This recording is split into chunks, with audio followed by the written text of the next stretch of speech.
There we go. Hi, Allison. Allison, I I guess you can't hear yet. yeah. So it's going to be interesting. Hmm. It's 10 shows in a row, then a break, and then it's like a Can two you hear me at shows. all? I can't hear anyone. Yes, we can hear you. Yes, You can hear me. yes. Yeah. I can't hear you. I don't know, Allison. Hey, we can talk about her. Okay. She's log out, log in, I guess.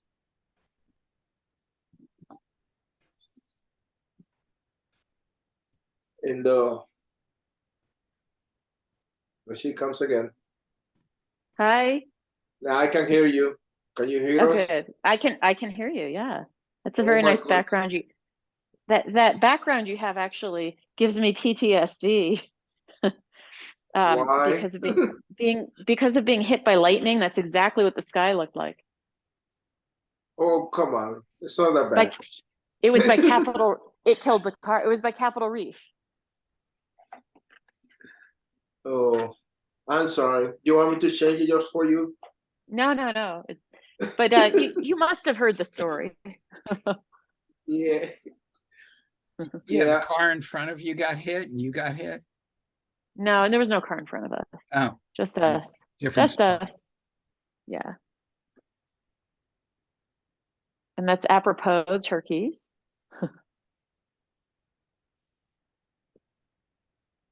We went to pick up our turkey yesterday at the farm.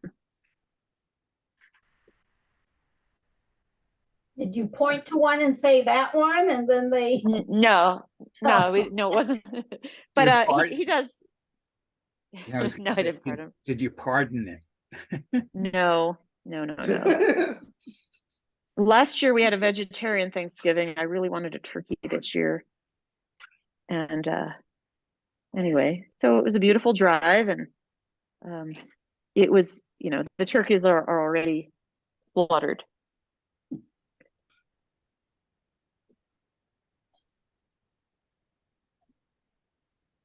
So, How's everyone? Larry, do you know why they're not doing the alumni class anymore with at the same time the Penn State or the Do you know how long ago they changed that? I, I don't know. It's I been mean, that long? like 20 years ago. Oh, Wow. I I'm mean, late to the party. they changed that like within 1 or 2 years of going with Zap. I remember that because I had been doing the show off and on for years. That's sad. So I'm not going to apply because the sales are not there to There's my justify doing the show.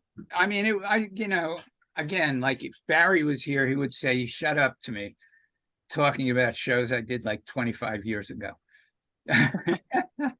Yeah, but no, But but it's just that the show is not, there's not enough traffic, at I least mean, Florida traffic. I did it. Um, Alan Teeger and I hung out together. It was after they split up the alumni. And Alan had a great show, and I still broke 10 grand. But this was back around 2002, 2003. I don't remember.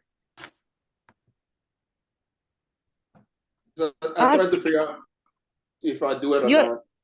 you have quite the list of shows already, Oscar. Yeah. Well, I, now I, he's working on his summer schedule. yep.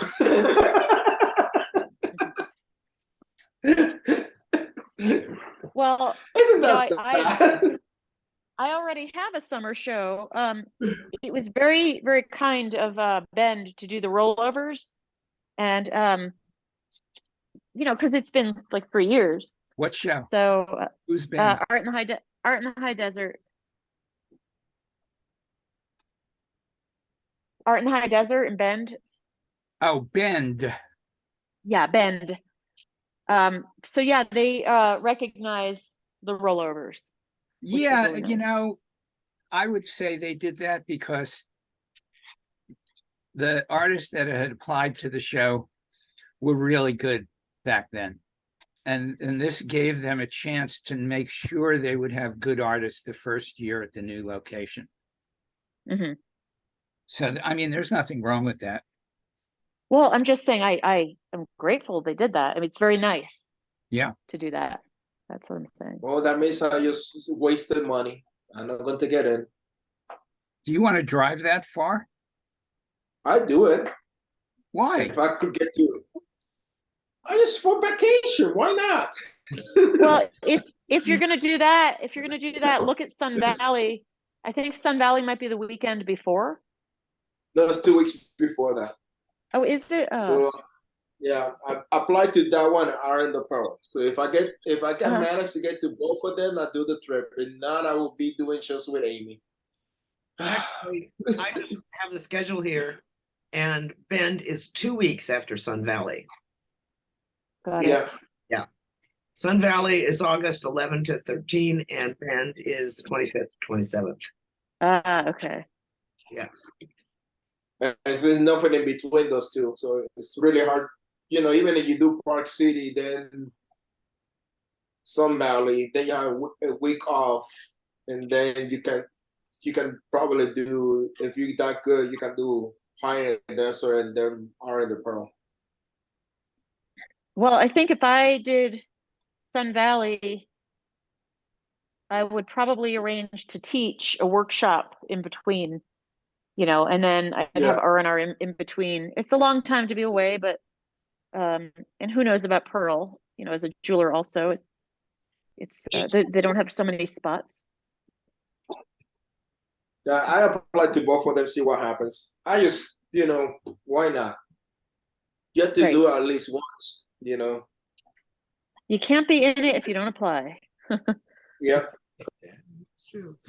Now you should put that on a t-shirt or a bumper sticker. It's like there's some joke about the lottery, it's like, Right. Meet me halfway, buy a ticket, something like that. But No, I already have basically the only month that I have. I'm debating what to apply. Actually, it's July and August. Actually, right now. mhm. The funny thing. I was googling the thing with Crassel, the video of the kid. That's gone. They took it down. Yeah. Yeah, I have a copy of it. I gave They it. took it. Right. I That's gave right. it to Parker. Yeah, they took it down. You gave it to him for safekeeping? Yes. Mhm. Why did they No. take it down? It was what was so-called racist incident. Oh. Okay. It was a mess. It was subversive, I guess you could say. The video. And it was too one-sided and nothing showed that actually what happened.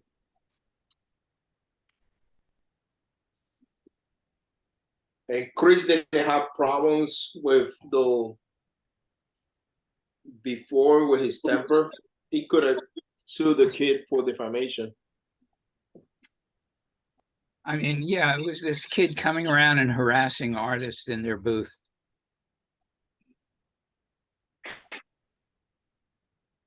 So So I had something. His parents. Well, he's an adult. Oh, yeah, Yeah. it's an 18 years old kid. okay. So I had a strange thing happen on Instagram. So I've been doing reels now more recently, and one thing that I had posted, I probably posted it 3-4 weeks ago, and it was just a little video of me opening and closing a class that was meant to promote a workshop. And then more recently, so it ended up getting like, I don't know, 7,900 hits or likes, or, and then I looked the other day and there were 16.2K. And I thought that seemed very odd because there was a lot in a short period of time. And then I start looking at, you know, who are all the people, and most of them, I think they might be bots or something, because a lot of them have very few followers. They have, their profiles are either cartoons or young males. And so, you know, I don't know what's going on, but these are not just people liking my video. Anyone have insight? Mm. I have experience with this, but repeat what happened.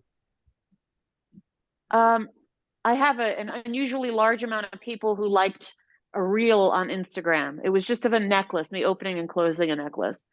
And when I looked, look, I had been looking all along, and it got like nearly 8,000 hits, which I think is a lot. And and they, you know, seemed like legitimate people, but then it like quickly went up to 16,000, which seemed odd.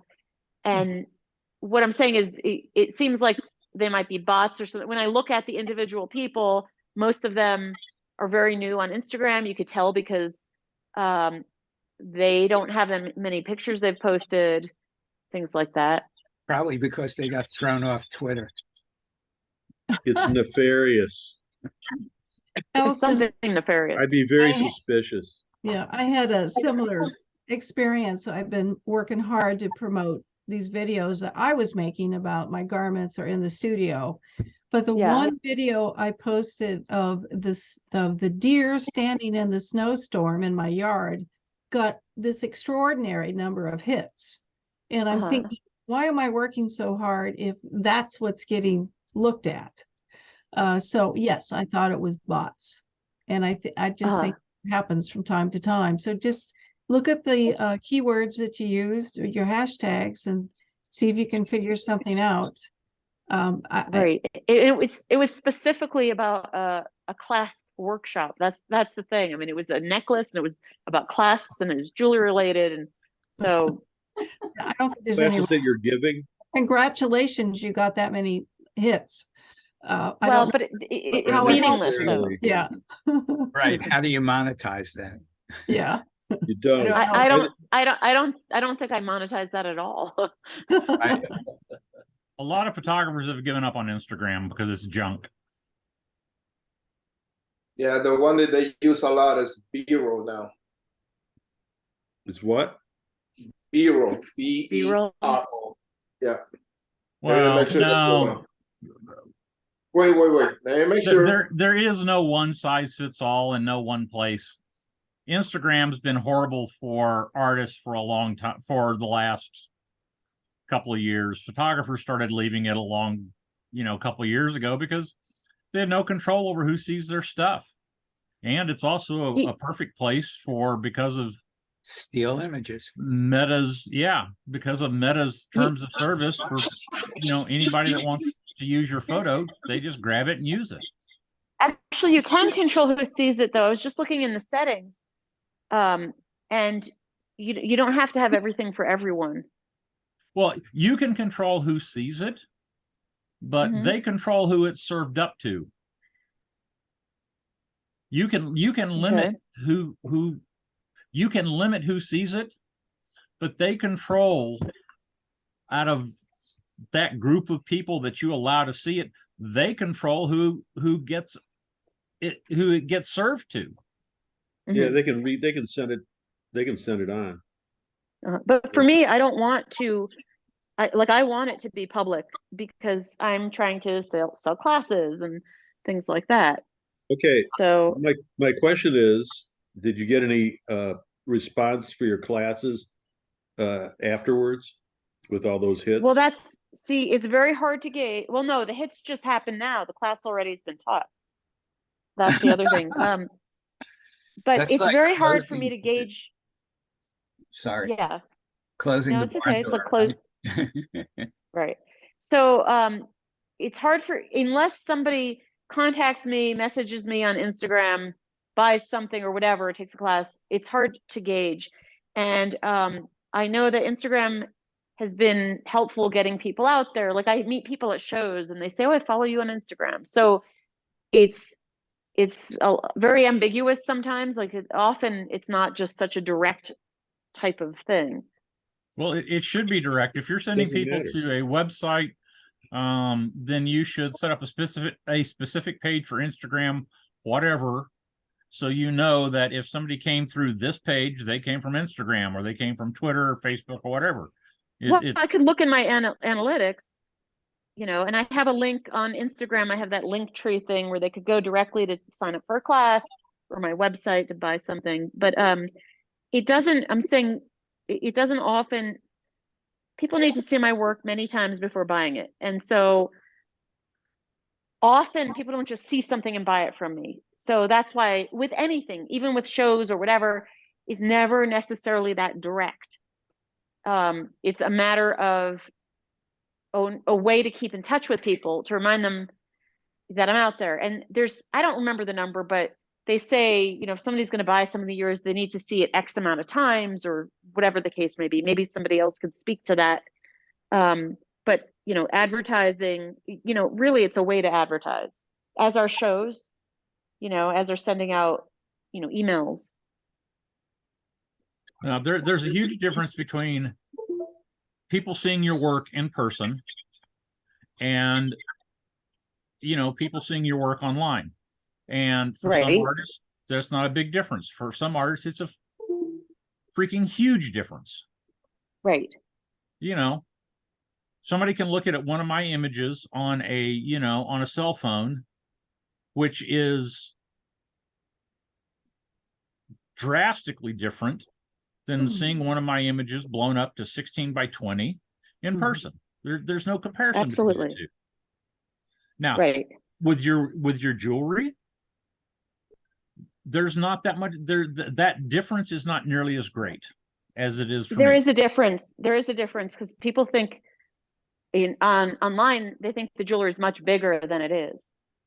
Well, So, yeah, but Hey, you know, you can put dimensions, you can put scales in, things like that. do you know what?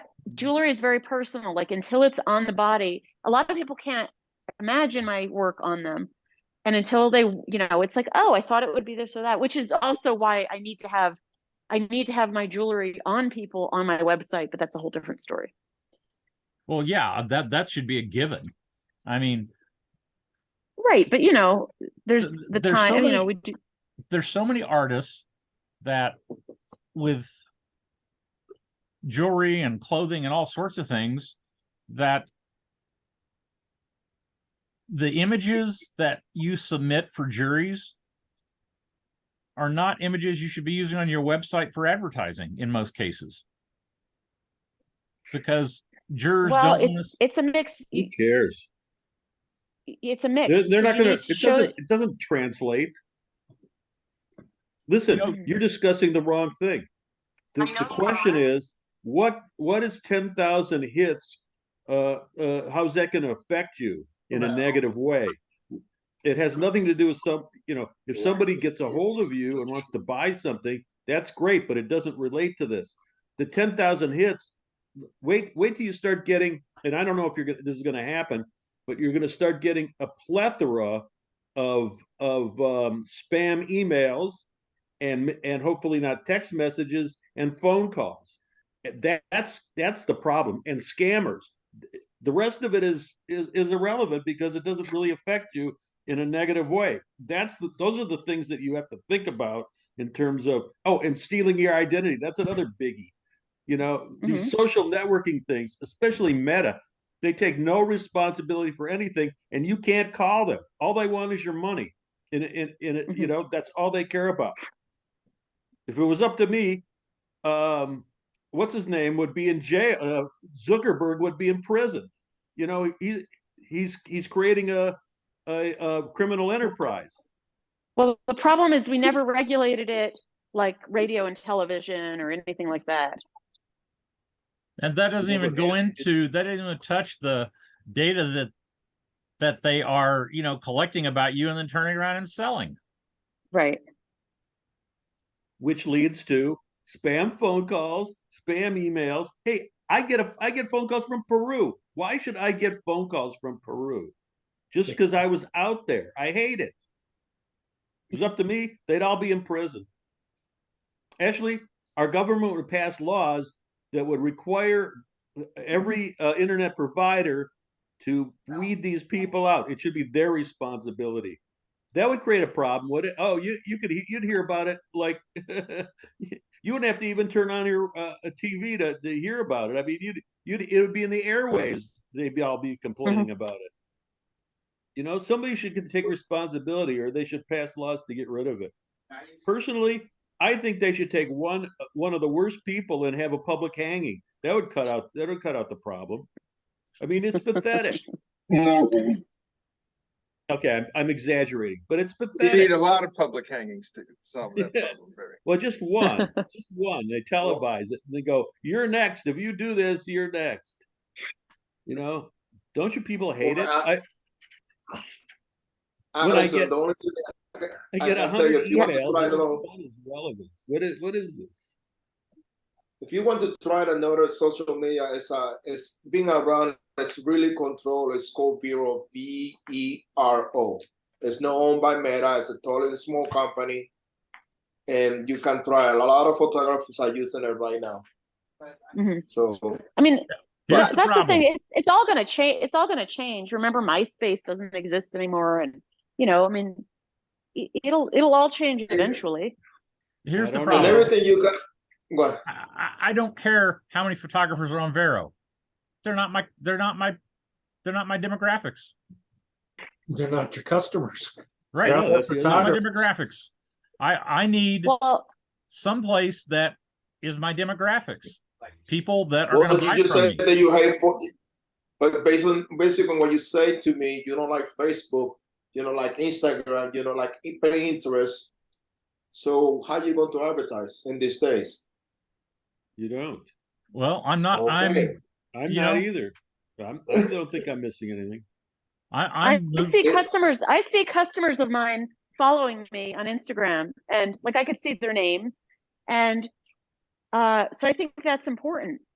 You have to do it, like it or not. You have to do it. It's a part of doing business. I think so. Actually, you don't have to like it, but that's how it is. If you want to, because it only takes one person. I advertise on my website. I try to do as much as I can in the website. The website took forever to get to where it is now, but the website paid by itself now. I don't have to. I just need to adjust it every year, bring it up to par, and it's pay out. It just pays out. I spend $500 in the web, maybe $600 on the website, and the website turns me back at least 10 grand. So I'm not going to complain about it, but you have to do it, like it or not. If you don't have a website, if you don't advertise in Facebook, you don't advertise in Instagram, people in these days will not find you. And the people that come to buy from you are the people that aren't in those platforms. So I don't know. That's what I keep telling to Sharon. She comes out with a program to teach me how to advertise in Facebook and Instagram the proper way. I'll be happy to take it. Any promoter that has a good idea how to do it, there's no Amy under. I would love to do it. Yeah, right, exactly. And let me know. And when you find that person, let me know. They will come out because most of the promoters, the good promoters, they've been trying to make us advertise the show. So because it's not only them, they have to be our clients. Sometimes you never know. Like I send emails to everybody once a month, regardless when I'm going to be, because you don't know. I got clients that have second homes in someplace else. I don't know. Right. I do the same thing, Oscar, once a month, and you never know who's going to show up. I have heard that some artists only send contact or only send information to people who bought from them. But I have so many people who have never bought from me, but they want to continue to get my emails and all of that. And, I mean, just over the years, they do eventually buy. And so not 100%, of course, nothing is that, but they forget who we are as soon as they walk away from our booth. So we have to keep reminding them. See, I think one of the things I've heard about the emails that we collect from people that buy from us is it begins to define who our customer base is. And otherwise broadcasting out there on Twitter, Instagram, Facebook, anything, just in general, throwing stuff out there, we don't know if it's ever touching people that are our customer base, because there's no definition out there. It's just our name thrown out there.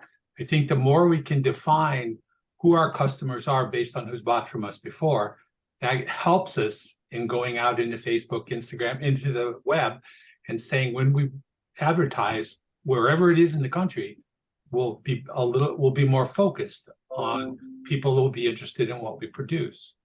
Right. Well, I know that younger people, I started to have a QR code for both my website and Instagram in my booth. And I noticed it's younger people, they know what to do. They go to it and scan it, and they don't sign my mailing list, which I find interesting. And they're also probably scamming you too, because when it's like if people walk up and just ask for a business card and they've not even looked at no, that's not what I mean at all. I'm talking about people who they tried things on. I have conversations with them, and the majority of people who come to my booth are not buying from me right then. I make very few sales at shows, but hopefully, it's high-end sales. But I'll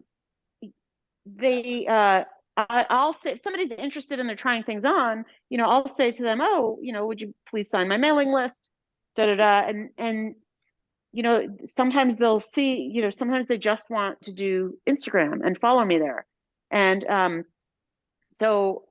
but I'm just saying, I've noticed that it's young people, let's say, I don't know, under 30. So are you saying you have a lot of success with people that have seen you at shows who you do this with and that eventually come and buy from you? It's hard to know, right? Because I am pretty good at getting an email anyway, but the circle might take so long. It could take years. I mean, I made a sale at the artist market here from somebody who was on my mailing list for like 10 years. She knew me in San Francisco. She moved here. It's the first time she ever bought from me. But it doesn't cost me more to, keep people on my, email list. So it's really hard to know that hard data of how do people find me, and when do they buy, how does that all come about? What percentage are people on my mailing list versus people who follow me on Instagram are not getting my emails. I mean, that information is really hard to know. No, and it's not. You put people on your mailing list, you put a date when you may add them. Okay, boom. That's right. easy. When you add them to the mailing list. But not everybody wants to be on the mailing list. So that's what I'm saying. If they just are following me on Instagram and they end up buying something from me, then, once they buy something, I might be able to collect more information. But some things are hard to gauge. I mean, since COVID, I make sales to people that I've never, that people that are not on my mailing list at all. Just before I left for Berkeley, that Sunday evening, before I left, I made a sale, and it was somebody from the St. Louis area. So I presume they're from St. Louis. So of course I email and ask, but I haven't heard back. So, I don't know. Well, Frank, from your experience, what do you in helping people promote and advertise and stuff? What's your experience? You want to rephrase the question, Ron? From your experience working with the people that your clients, do you do promotion for them? Not really. I am very focused on helping them figure out what the website should look like, how it should work, what needs to be on it, how does it communicate, and I talk to them about Instagram, I talk to them about Facebook, but I'm not actively helping them with it. I'm more learning from them than teaching them on those things. Okay, I know some people who know a lot more about it than I do. Well, do you put those little codes on, like for Facebook, that keeps track of? Oh, sure. And but that's trivial. Facebook gives them to you. You pop them in. Wait, I don't know about these. Hold on. What are these? They're little icons from Facebook and Instagram that you put on your website that tell It's code, people right? that, yeah, there's two things. There are Oh, codes that you put in the website that tell PayPal the people came to your website. And then there are things that you put publicly on your website that tell people that you were on Facebook or Instagram and sends you back to them. oh, okay, I do have those, the little icons. The little icons, yeah. Well, but the Yeah, codes, okay, okay. the codes will give you their email address, correct? The Facebook code gives you their email address of those people that visit? No, No. No, they're really more for Facebook to help Facebook figure That out what would be- ads to send them. Yeah, that would be a kind of intrusive. Yeah. They cannot provide your email or phone numbers or anything like that. The only thing that they can send you is like the meta and add it up. That's a specialized people. They actually do that for a living. But if you put your email and phone number on Facebook and don't hide them, then people who come to your page can see them. So if somebody clicked on the Facebook, but I mean, if they're on your website, they may very well have you might probably have their contact and access there anyway. So, but you're not going to get their email address or phone number. That, if you want that, you have to have some way to collect it on the website. Right. Yeah. Which is something that I have. As soon as you open my page, the email thing add up your name to the email to my website. Which is kind of annoying. I know, but you have to have it. Well, no, I mean, It doesn't have to be a pop-up, Oscar. I always avoid those. But the thing is, I avoid them too. you need to give them a reason to give you their email address, like you're going to have a drawing. I know, but that's I know. Give me your email address and I'll send you discount tickets to the shows that I'm going to go to that are near you. I'll Even sell though they're for free. discount tickets for Billy Strings. So do you guys think that with your website, if you have a login page in which you would collect their email address, do you think that's a put off to people? Like if they're seriously coming to look at your work, do you think that entrance fee of their email address, and they can fake it? I mean, they can write a fake email address in, they just don't know that. Well, actually, you can set it up so that they can't give you a fake email address. You know what? I don't have any entry fees like that. I do have a window that pops up to ask for their email address, and if they do sign up, they can get 10% off. But they are not required to, and I have my email on every single page without a form, and they could email me directly, because I know that people are not going to just randomly go to my website and buy something. And a lot of people look, and I looked at the analytics and to see who's looking, and sometimes it's the same people, and they might be looking because they're going to come and see me at a show or whatever the case may be. So I have you to set up the same when you Allison. Like it drops in and they can close the window if they want to, and they look at it. But I don't, the only time that they need to put all the information is when they want to go to the cart and buy something. Okay. So that's the only time that they have to put all the information. They're not kind of going into the cart. I now have a separate window that pops up on the teaching page, so students, because I have separate mailing lists, so students can sign up for those emails, but they don't get 10% off. It's still things that you have to do, like it or not, and there's no way to know what works, it doesn't work anymore, because you have to try. There's so many things you have to try, and hopefully something will stick to the wall. Yeah, well, Oscar, I mean, to a degree, we just have to keep being present. I mean, that's really, I mean, well, Allison, people want to know we're in business. You're making a roundabout really good point. Okay. What we're doing only works if we do art shows and see people every week in our booth. Yeah, I Understandable. think the art shows are totally part of it. Yes. Completely. Seeing people in person, I think that's really Yeah, important. I mean, court says no, but I mean, you could build a website and say, well, I'm gonna earn a living based on my website, but I don't have any way to get people there. So how you do it? It can be done, Larry. You just have to work the system. You have Yeah, to do yeah, different it things can You to be have to get people to the concentrate website. on that. It can be done with a website, but one of the things that everybody's kind of hitting around and talking about customers, I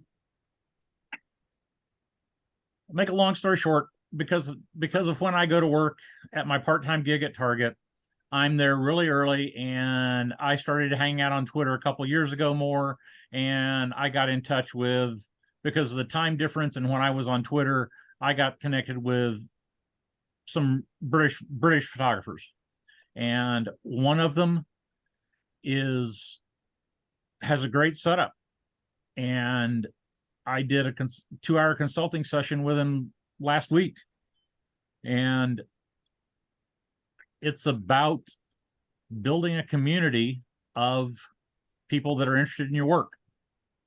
That's it. It's that freaking simple.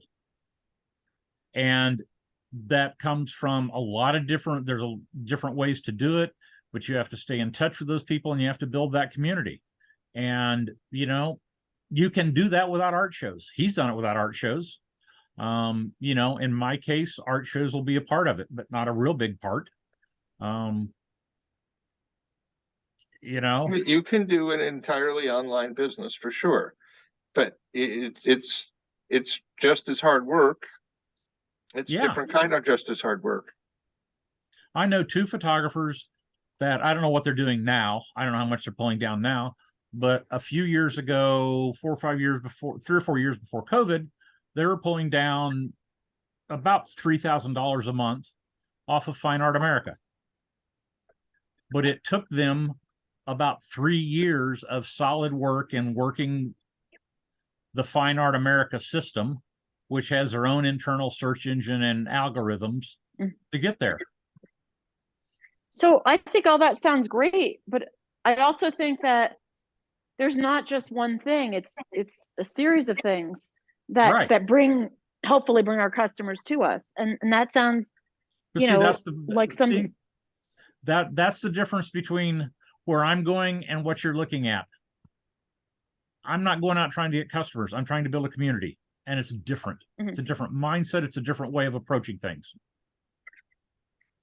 But I think that what you're trying to create is collectors.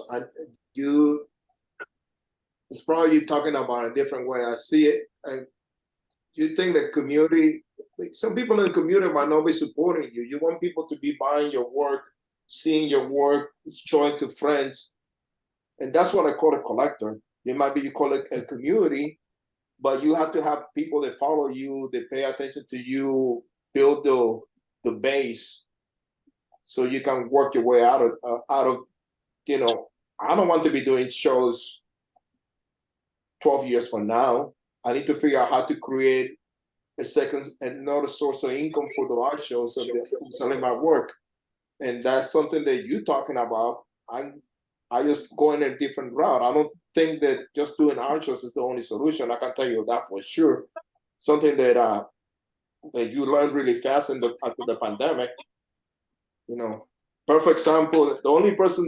There's 2 persons that I know that did really, really well through the pandemic, and using the mailing list, using Instagram, and doing really well. Actually, I know 3 people now. It's Michelle Madras, Carla Bang, and Karina Lero.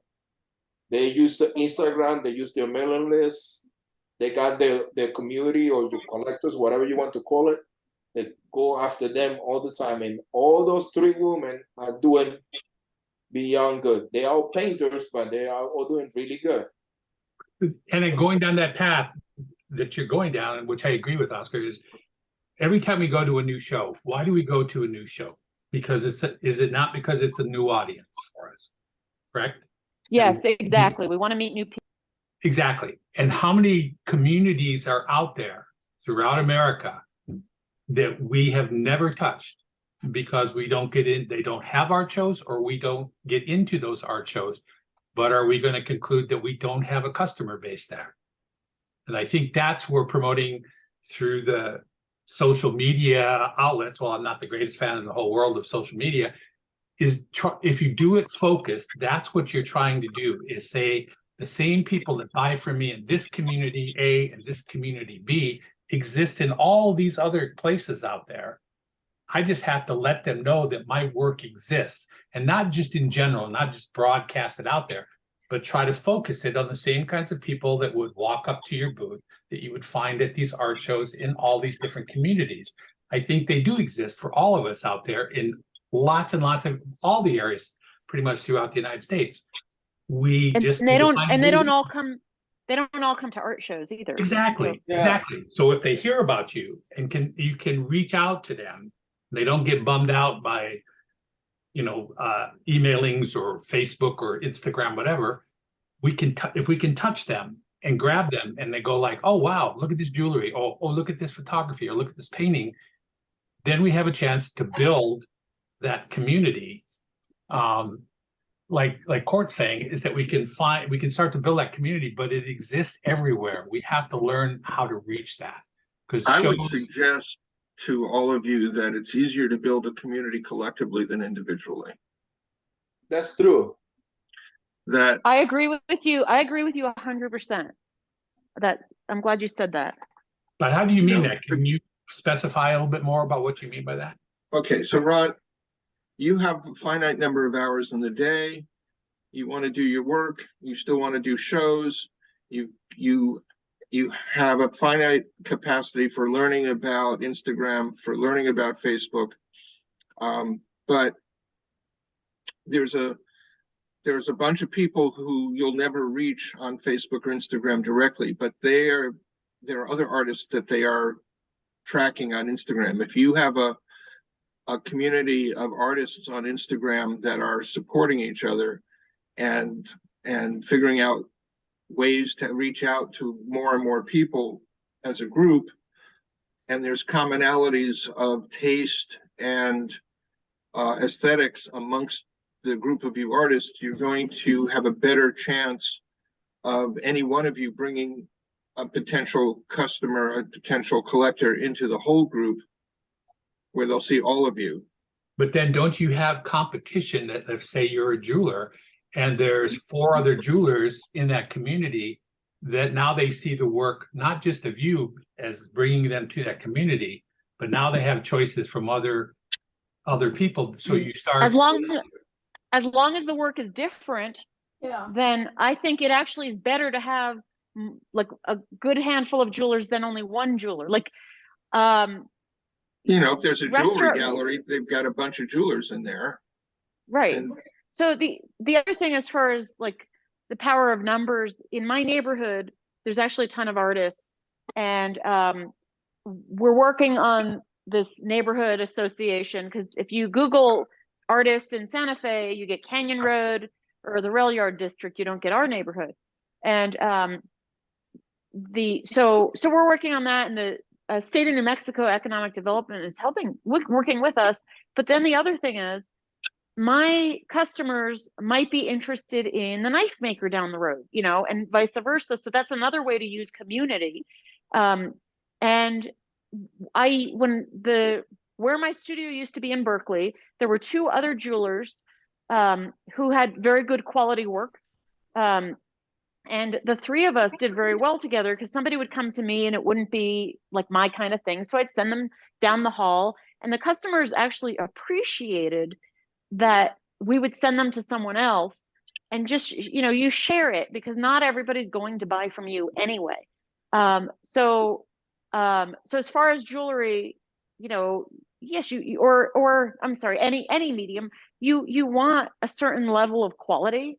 You like for textiles, you don't want somebody who's, getting things made elsewhere in a factory and then undercutting all your sales. That's not good for, artisan type work in the first place. No, but from what you're saying, who judges that? Who makes that decision in this community that you're going to grow? Who decides Customer. who's in, who's out, who's making buy Yeah. sell, who's gonna No one. at what level are you? No, Nobody. no That's one. your own decision. No You one. understand the group. You- You understand in the group of people, and you trust the. It's like, first of all, you have to trust the other artists that's in the group. If you feel comfortable sharing your work and you're a friend with that person, you don't have no envy to the other person. You don't have no problem because the person is going to reciprocate, assuming that we are good people, right? I have another word for community. It's called networking.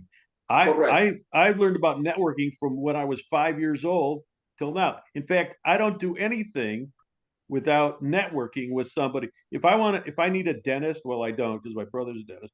But if I needed a dentist that didn't have one, I'd ask around. I'd ask people I Yes. trust. That's networking. I'm the same way. I'm the You same know, way. Yep. it's funny because here in Marquette, they tried to start a networking thing, but you had to pay dues and you had to go to the thing. And I'm going, this is ridiculous. You don't pay to network. I mean, Well, there people are do not people who understand do the and do concept. well with it. But okay, so we all know about Facebook and Instagram, but there are private social networks where there are companies that have the software and the computers, the servers to run a social network, and somebody can hire and rent space on their social network for a curated, unique social network that only people are in by invitation. Are you You talking could- about something like Patreon or not? Well, Mighty Networks is the one I know of. So Okay. I was on a social network of entrepreneurs that was built on top of Mighty Networks, and there were 700 people in it, and they were all entrepreneurs, and they all had certain common questions and common interests. You could build an artist network that was by invitation. So, you that respect each other and know each other can say, we're starting this thing and we can invite people to submit and we vet them and we're our own jury to let them in. And they have to be people we know and people we respect and people we think have integrity and people whose work we respect. And everybody who joins this network has to send an email blast to everybody in their list saying they've just joined the network and here's how people can visit the network and see other people's work. I mean, this is sounds like off the top of my head. artist More and deeper ways to do this, but I have a That's question. Angie's list type Wait, thing too. Well, well, it sounds like artist intersection, which was something, I mean, I guess I'm still on it, but it was something from during COVID, and we all had to send a link to it, to our own email lists and, and share customers that way. But you also need somebody to maintain it and to, advertise and all of that. So it doesn't work in a vacuum. no, you would have to have a steering committee, and if you could figure out a way of generating revenue, then you hire a one or two people for staff to run it for you. And artists have to be able to, because I seriously, I mean, I've got the domain name and I seriously looked at doing something similar. But the issue I ran into is that artists have to provide a certain amount of content. Yes. And that was an issue. That was a problem for a lot of artists. They have, they're one person operations and they're already spread thin, and asking them to produce a 3-minute video or, host a Zoom once a month, to talk to people. That was something they didn't want to do. Right, but there are probably enough artists out there that you would respect that are willing to do it to be able to sustain something. That won't be for everybody. Hey, I got a question, and maybe Frank can answer this. Allison said that her gallery, her studio space, doesn't come up when you do a search on Google for For what, Allison? Did I say that? Yes, you said that you're When? 5 minutes ago, 7 minutes. She was talking about in Santa Fe, there's specific areas or districts. Oh, or- yes, Neighborhood. yes, exactly. Right. Districts. Not my Right. studio. Not my studio. I'm saying that everyone who comes here knows about Canyon Road and the rail yard, and they know about Meow Wolf, which is in my district. And so, But they don't know the- about you until they get there. well, but they don't know about all the other like 150 artists in this neighborhood. So, They don't although know I about- just wait, Yeah, they don't know Yeah. about her art neighborhood. I guess neighborhood's right? the best That's way what to I'm put it. saying. Okay. The art neighborhood. Yeah. Why? There was a time where all you had to do was put it in your keywords. Right, Frank? Yeah, but it's no. Well, But the thing first is, of nobody all, knows. Nobody Who- knows the district because it was always an industrial neighborhood. Right, but what I'm saying is, what but if you putting it in the keywords won't help unless people are looking for it. And also Google has devalued keywords, but it has to be in the body of the text to some Ah. degree.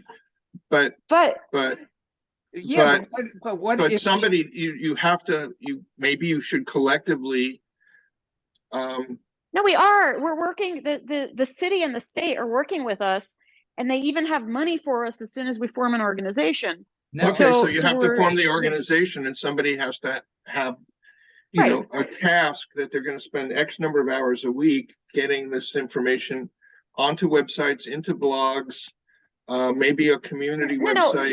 we I know don't- all that. It's just taking Okay. time when you work with other people, you know. But interesting. I just wanted an aside thing. A couple weeks ago, this guy called me. He was interested in a pair of earrings on my website. Could he come to the studio? So he came over to the studio. He got something else. I said, "How did you find me?" And he said he did not look up jewelry shops. He looked up jewelers in Santa Fe, which he did not use the word shop. So I just found that interesting. This is a random person. Clearly, he always looks for this kind of thing.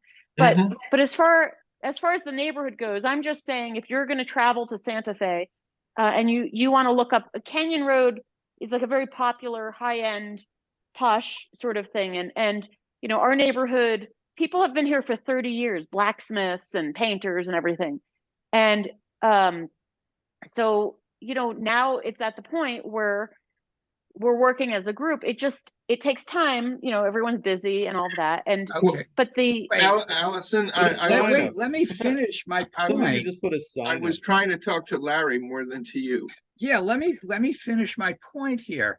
Allison, so on your website, why can't you say artists like at Kenyon Road?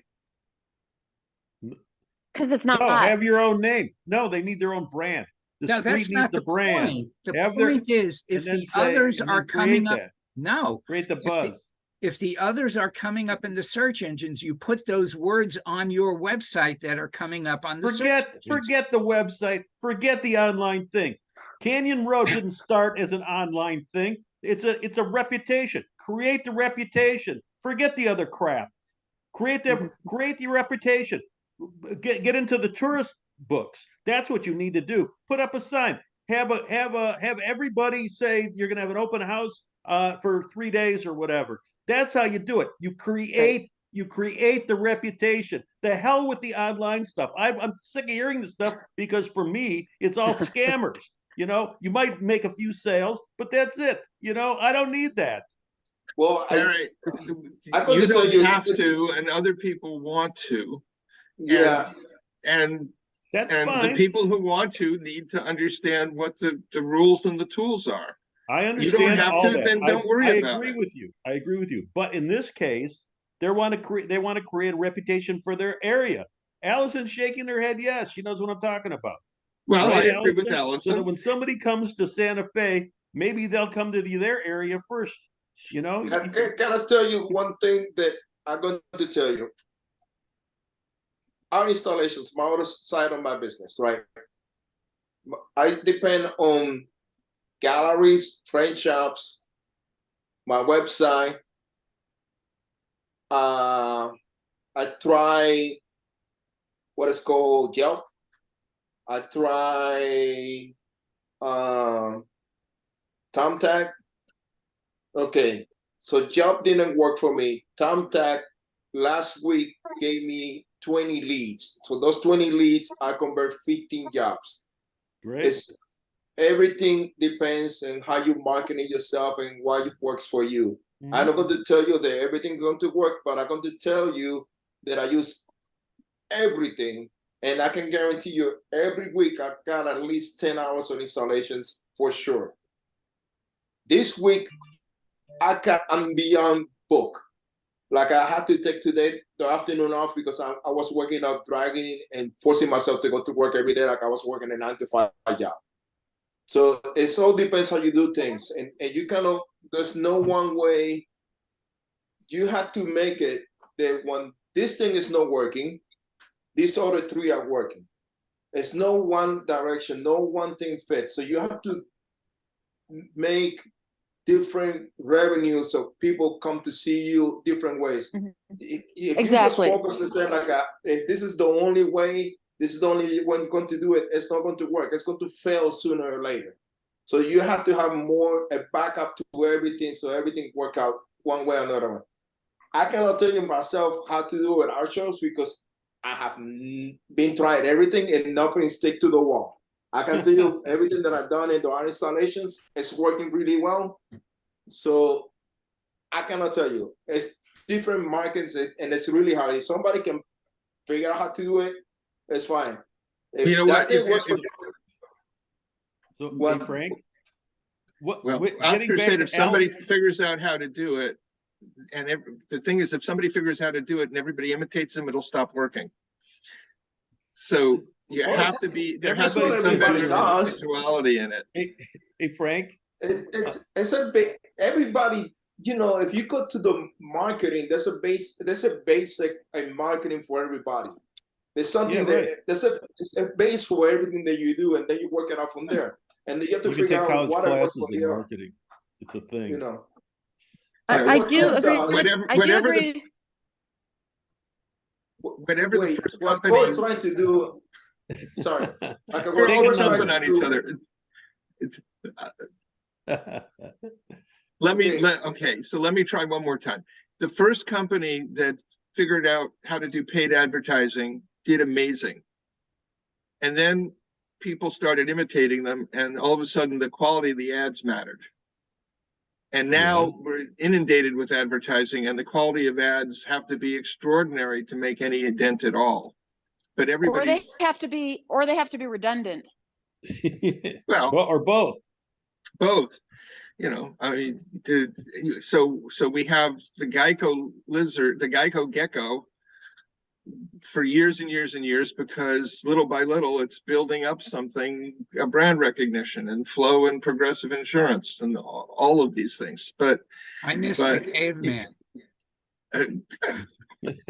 but you know, things work when there's no competition. Things work really, really well when somebody has a great idea, and then people copy, and then it gets harder and harder. So the creativity is necessary, Translate and experimentation is necessary. You mean it costs more? Well, not only costs more, but it doesn't work as well. But let me ask you this, in these communities that you build, do you also see that very same thing that you're talking about, that as these, even in our artist communities, if artists see this person's being really successful and does something different than I do, and I'm not doing that well, is there not a tendency then to start copying what that other person is doing? In which case, what happens to the artist community that you started with? Okay, there's Well- two things here. Wait a minute. There's two things here, Ron. Are you copying their marketing or are you copying their work? Their work. Well, that's Because they- baloney. That's Well, wrong. Good luck to that's- them. Good luck to them. But how Yeah, do the you, work right. is wrong. how I'll would show you, them. You know, I'll but show them Picasso how to said- make my pots. Let them go do it. You know. no, but say they Picasso's- saw your designs or they saw your the finish that you put on your ceramics, and they saw how popular that was with people, and they wanted that popularity, those sales, that they would say, well, let's start doing things more like you do. How do you prevent that from happening? Because we see that in the art show world ourselves at shows, don't we? I mean, we don't see Mostly we don't see all photographers. unique work at an art show. Photography is the biggest follow the leader category. That's in art right. shows. That's right. Photography, What yeah. it is? Probably. Photography. But jewelry is probably not far behind. That's right. And Well, good I luck don't- if anybody wants to spend the labor on making this. I mean, That's You know, there's that's what that. I say about my work. I'll show them how to do it. Right. Let them do it. You know. Well, Right. Well, in the community thing, in the long run would be there will be internal pressures because people will copy each other's work and people have fights within the community, and there will have to be some adjudication mechanism if you're doing something. And but also, you can have a community of 50 or a community of 100. Look, I have an example here of how it works and how it doesn't work. Okay, and this is over 50 years, 40 years of doing stuff. The glass people have always been together. They've always been for each other. They back each other. It's the glass collectors, the glass gallery, the galleries, and the glass artists. And they have their own 3 or 4 day events and stuff like that. They have for years and years, and they're very successful. And they share information. Potters, you couldn't get a potter to tell you what they're doing because they're so afraid that somebody's going to copy what they're doing. Well, I wait, went what to an about the opening. pit? What about the pit fire communities Let and me all that? finish this. Let me finish this. All right. I went to this opening, this big opening, because one of the big craft collectors donated to the Toledo Museum. All the glass people drove up in brand new Lexuses and really nice vehicles, and all the potters drove up in vans, broken down vans. Getting together and being for each other works, and keeping your information to yourself is detrimental to your own health. Amen. And I've seen it. So you can't convince me of anything else. With photographers, it's you still sell your personality. You have to work. And if somebody copies you, and look at it as well, that's they're honoring you. No, they're not. Because I don't think That's so. right. They copy strictly for money and personal gain. I don't Yeah, think it's a rare problem. that they ever do anything different. And sadly, the art I show spent- world not real Yeah. good at addressing the copying thing. I did Ron, a Twitter takeover of a British photographer's feed last week. And I talked about doing black and white and how I do black and white and the technical aspects of doing black and white and how I do it. And at the end of the week, he was going, wow, this is amazing. Nobody shares this information. It's like, it's not rocket science. It's no big secret. Mhm. Why shouldn't you share it? Exactly. Yeah. Because, well, I guess it's philosophy. I think a lot of people will copy it if they see that leads to a level of success that they don't have. Okay. It's just Yeah, human but nature. they also have to wait. You're missing something. They also have to build the skill. That's right. And whether That's right. and that just takes time. Look, I've always been part of several different jewelers communities, and and there's a lot of sharing of information, and I teach also.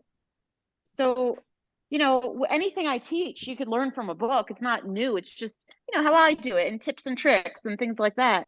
So I personally can't get into that paranoia of worrying about people stealing my designs. These pod shapes I make, other people make them. I didn't invent them.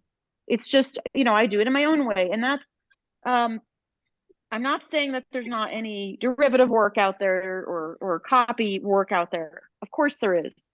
But where are those people going to get their next ideas from? I did one year when I did Brookside. I've only done it twice. It was the first or second year, I don't remember. I did it, and there's a photographer there, and he came in and looked at my booth and said, "Oh yeah, said something about black and white, and I'm gonna have to start doing black and white because that's what's going to get me in shows." The next year, I got in off the wait list into a show, Passaic, Oklahoma City, and this same photographer was there, and I walked by his booth, and he saw me walk by. His booth was full of black and white, and he was literally embarrassed. You could just see it. Good. But Now- the point is, he was in the show. And Yeah, so he well, accomplished the endpoint that he was going for, right? You know, Yeah, Court, but he part of- wasn't doing your images. no, I but he, mean, you know, he Doesn't- was doing. I doesn't didn't care. matter. They weren't my images. I didn't really. It didn't bother me one bit. Hey, You you know? know, Okay, Court, part of the problem is that people don't, they can't understand the quality levels. Black and white is really, really tricky because you need to get your exposures correct so you get silver tones and black and it pops off the page. Most black and white photography that I see is just flat. You know, it's really low That applies quality. to every single photography. Doesn't matter if it's color or black and white. That's right. It applies to both. well, yeah, Hey, and by the way, if you want to learn marketing photography, Ron, if you ever have the chance to go to see Peter Leak and his gallery, talk to one of his people, you will learn a lot. I know. Who? Peter Lick. But you know, the subject matter was different. His images were different than mine. You know, for the most part, there's kind of a little bit of style overlap, but you know, mostly that was black and white. I didn't care, but he honest. When I walked by, you could tell he was uncomfortable. Let me ask you this: when you go back and look historically at the really some of the famous black and white photographers, Brett Weston, Ansel Adams, et cetera, to me, my understanding, black and white is a whole different way of seeing. It's not like taking a color image in Photoshop and turning it into a black and white. And they say, I'm a black and white photographer. It's a different way of seeing, which is why their subject matter, their styles are different than color photographers.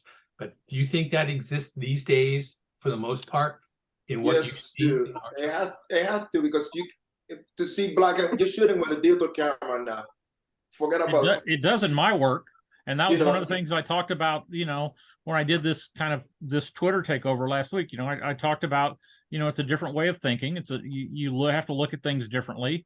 Yeah. And, you know, The And main thing when you're photographing, you have to think not just how you're taking the picture, how you going to you take the picture, but at the same time you're taking the picture, you have to think about how you're going to process the image, what is going to be the final, if you're going to be showing in black and white and color, and all those things go into the process when you're doing the taking the picture. It's just that with you and I, Kurt, and I think that Randy, we all just do it automatically. We don't think about it.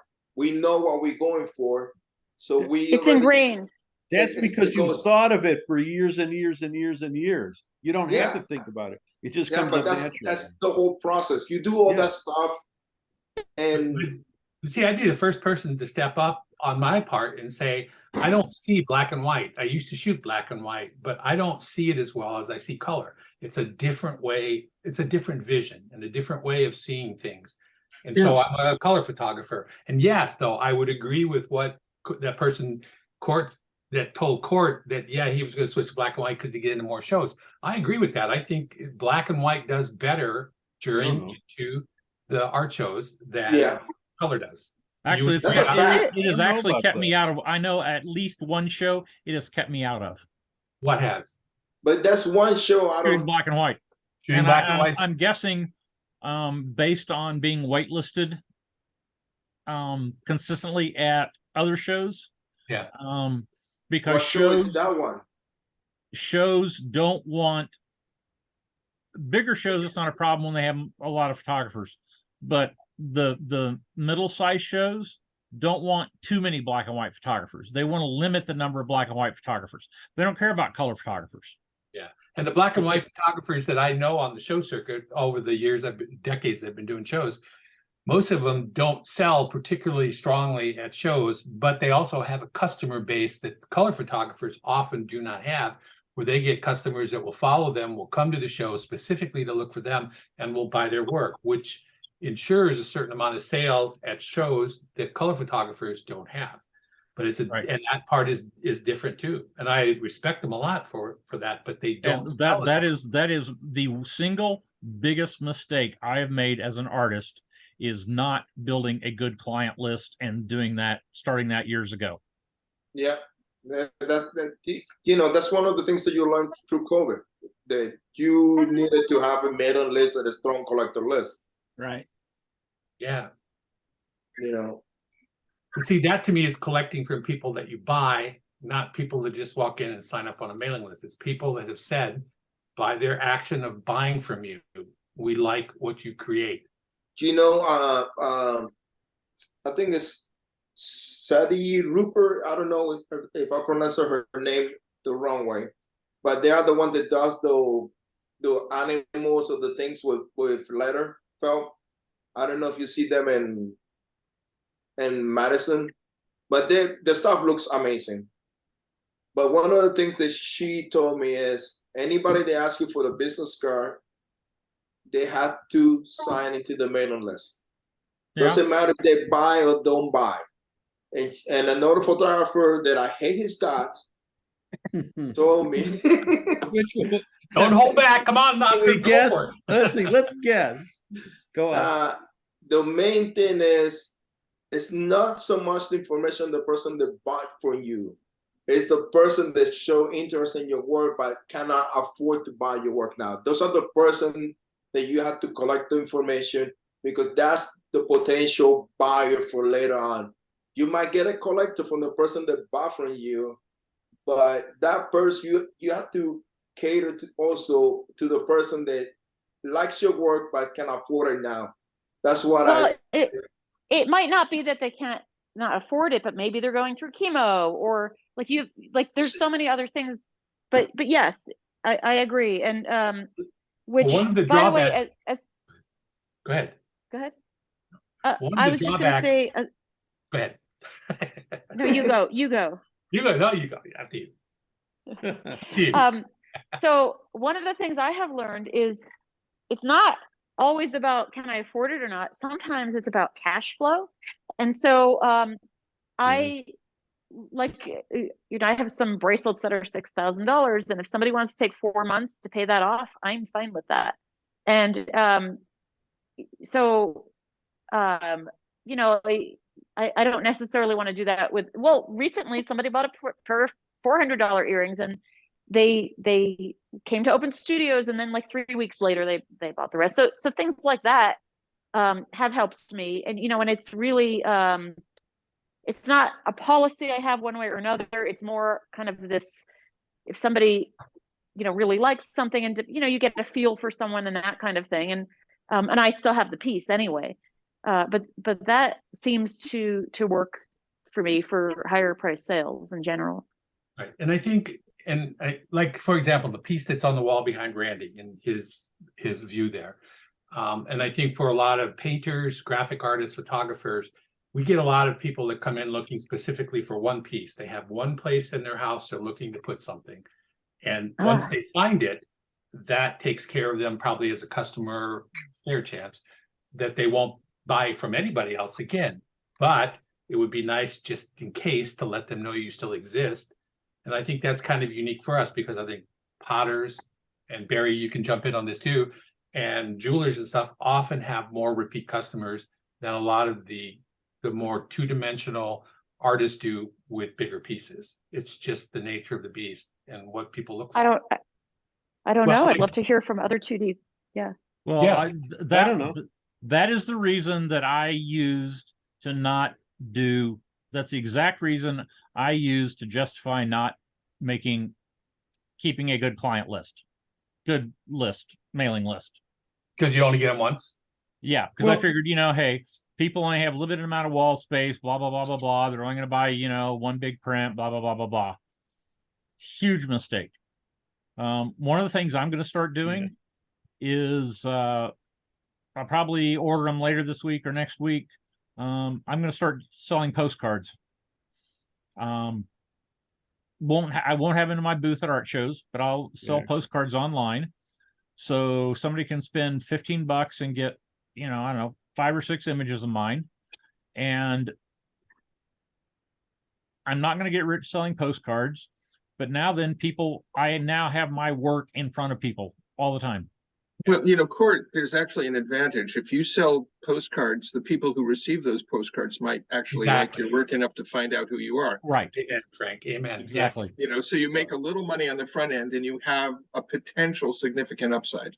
And it's not It's just a tiny card. potential, but if you sell 1,000 of those postcards go out, there might be 50 sales attached. Exactly. And as Frank's saying, if their reaction to that piece of work that they get, say in a postcard or in a note card, is that all the same as the person who bought it for them, yeah, you're going to touch people in ways that you can't see that may bring them back to you and go like, wow, with your information on the back, let's go check out this website. And who knows? Then you start getting these contacts on your website that actually are people that are interested potentially in your work. And the photographer I was talking to that, you know, does this says, you know, he will go into, he will talk to people and they will tell him, or he might go into somebody's home for some reason and he'll see 4 of his postcards framed and on the wall in a grouping.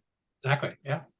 And he said he thought it definitely led to print sales for him, you know, big print sales. And I say big, you know, a frame print sale as opposed to, you know, postcard or a small unframed print. But, you know, that's a really good reason, you know, for doing them. Yeah. But a lot of shows don't. I don't want them in my booth.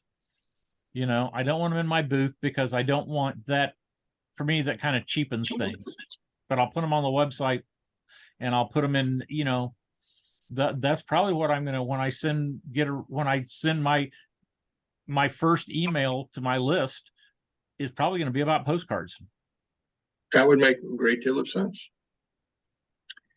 And keep in mind, and the seasonality is really going to help you there, Court. So, you know, every November you want to send out an email about postcards so that people buy the cards to attach with their Christmas presents.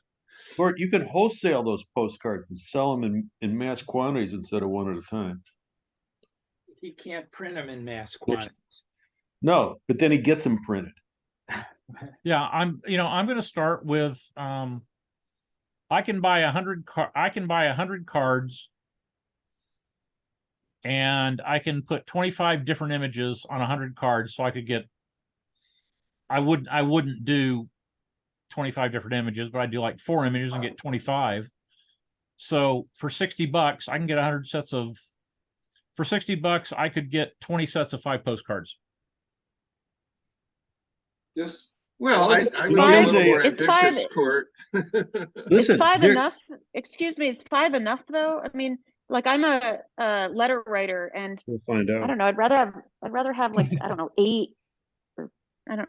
5 doesn't seem if like you're writing much. letters, but if you're writing Christmas cards, you know, there's a printer. But, you know, there's people who like note cards. I'm not saying you're wrong, Allison.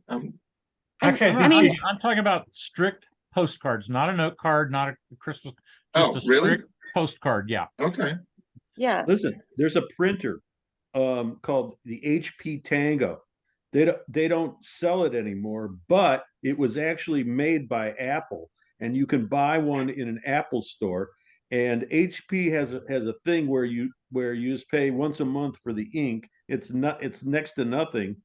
You know, I think it's not 90, and they'll continually send you ink for free. It's like the lowest one is 99 cents a month for ink, and they'll just replenish your ink, and then there's a sliding scale that goes up if you do 1,000 or 10,000. You know, if you use a lot of ink, you pay a little more, but it's a great deal, and you can print your own. You can just print your cards right from that. It's and then you buy the blanks from, well, I bought them from Amazon. You buy different qualities, but check it out. They only sell it at the Apple store. HP doesn't want to deal with it anymore, but they still have that thing that's been going on for years of getting they'll send you the ink to do the postcards. It'd be a lot cheaper. You know, well, I mean, than you pay for the you know, to get started, 60 cents a postcard is not real cheap. No, you know, it's not. It's not. But I would want more than 5 though. But to get started, you know, it's a foot in the door. 10 cents. And you know, I can do it for $60. Well, Look on Amazon. I paid 10. I think I paid $10 for 100 cards, so it was 10 cents a piece for blanks. Yeah, but Kurt has still have to maintain a certain set of quality. So because that's like For a postcard? yeah, for what he wants to do, yes. Art print Are they postcard. framing the postcards or are they using them? No. And some people actually frame them. Yeah. Well, guys, this last half hour has been extremely interesting. But it's time for me to go. Take Bye, care. Greg. Bye. Hey, happy Thanksgiving. Yeah, good Thanksgiving is right. Good Thanksgiving to all of you. Happy Turkey Yes, Day. happy Thanksgiving. HTD, Happy Turkey Day. Yeah, I like that. Good acronym. But Barry, one of the other things is, and this is another thing that artists struggle with. And I don't have a problem with it because I, did consulting for a long time. My time has value. So getting the inks and getting everything set up and doing the printing and all that, to me, I'd rather pay somebody to do that. Yeah, but aren't you, from what I understand, aren't you going to do it yourself at first or no? No, I'm farming it out to somebody. Oh. I'm actually looking at Moo, because I'm familiar with their print Moo. quality, and Moo will Mhm. do 100 cards for $58. Well, that's great. Have you looked at Vistaprint at all?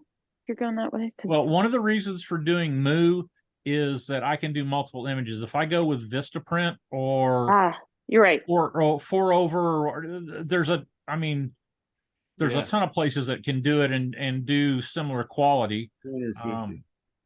I'm familiar with Moo's quality, and it's great on black and white. And I can order 100 postcards with 25 different images on them. So I can buy 100 postcards and send them, if I want to do 5 in a set or 6 in a set or 8 in a set or 10 in a set, I can send them that many different images and they'll print 100 cards. And so I don't have to worry about, if I go to someplace like Vistaprint, I have to order, instead of 100 cards, I have to order 800 cards because I've got to order 100 of each different image. Right. Now, are you going to just have like mixed sets to keep it simple, or? I would. No, I'm going to call them a collection, and it's going to be collection 1, and I'll print it. Eventually what I will do is I will, when I get up to doing, a press run, something other than Moo, where I might, print 100 of each image, then I will do a collection. I'll print 100, and that's going to be all I'm going to do. And, then I'll go to another collection that'll be, a different group of images. And I'm looking at right now doing a grouping of my front porches and a grouping of my churches. Cool. And I would just say it's a good idea to have different groups, because some people might not want like crosses, for example, on a card that they're going to send someone. Just saying, like, people might want that. It's good to have some without crosses also, I would think. Right. So I'll I have churches, which tend to be my better selling images. And, then I'll do the front porches, which is totally not religious. Right. So I'll get the front porches. And I'm That's Route funny, 66 Allison. is always a big deal. That's always a popular thing. I may do a Route 66 set. Yeah. Is it practical at all to say you can choose your own cards to make a set of 5 or 6 and let them? Would that work for you? No, or you don't want to start with that. No, That could get tedious. Too much labor. Unless you Sorry. are going to, you do something like Barry does, where you're actually going to print them yourself, then you could do it, yes. But the idea is, I do a collection, and this is a set. And once this set's gone, then this set's not going to be available anymore. Why? Well, he could get another set of 5. Yeah, Yeah, you why? can do another set of different images. And Larry has a good point there, because how many You're not people are in the cramping it. country, and if you sell a couple sets, you're hardly, nobody's seen them. And if they don't find out about you until later on, they won't even have a chance to have purchased it. And that first set was the best-selling set. Yeah. Well, I'm not doing limited editions, but there is something to be said for, okay, this is a set, and once this set's gone, it may be a while before I print it again. Well, so okay. I'm not saying I'm not going to print it again. About that. You're talking about postcards. You're not. Yeah. I mean, Well, you can do it any way you want. That's cool. How about greeting cards while we're on that? Yeah. No. I mean, you know. people And then wedding tend cards to use and greeting birthday cards cards. faster than postcards. Yeah, and I've been selling them for 20 some years at my shows, and I've always been amazed at how many people send greeting cards to and give greeting cards to other people. They're touching, they write wonderful things in it, and the shots that you take, nature, the porches, the churches and stuff, are subject matter I think you'll find that people would love to share with other people for all kinds of reasons. Personally, as a person who is still a letter writer, I'm not a greeting card person, but I like having note cards to send out, of all different Letter kinds. writer. So Yeah. there are letter writers out there still. There are. And you will touch a lot of people, even if they don't come and buy from you, they'll touch a lot of people, but they will also bring people to you, I think you'll find. There's a history of postcards. You can go back. I got a friend that collects old photographs. He's got a huge collection of postcards from 100 years till now, and all these things that you're talking about have been photographed for postcards. Right. There's a That's huge right. amount of stuff. So you can, without copying a certain image, there's plenty of subject matter that you can get ideas from. Remember, Barry, remember Stan Davidson? No. Okay, it's before your time. Really? Maybe. Let's go back a ways. I don't know. Jeez.